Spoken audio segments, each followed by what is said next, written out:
Aman aslında da fistan yiyemem aman. Senin gibi cahile ben efendim diyemem aman.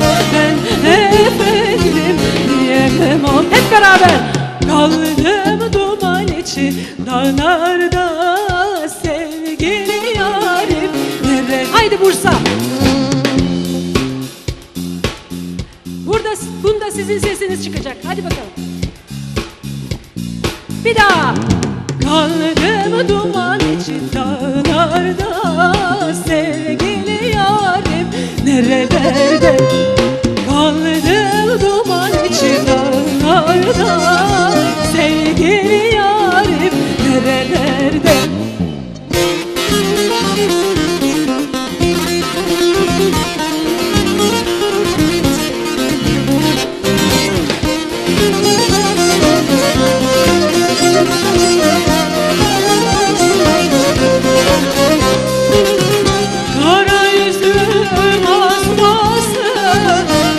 Yeşil olur yazmaz, ah yeşil olur yazmaz. Ben yarimden ayrılmam, ah kara yazı yazmaz. Mevlam kara yazı yazmaz. Sıra sizde.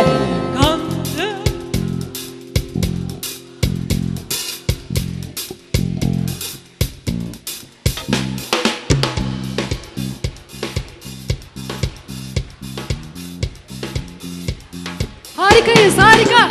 Kaldım duman içi dağlarda sevgili yarim nerelerde? Kaldım duman içi dağlarda sevgili yarim nerelerde? Kaldım duman içi dağlarda sevgili yarim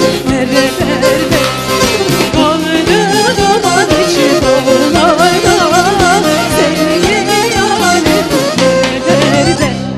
Harikasınız. Teşekkürler.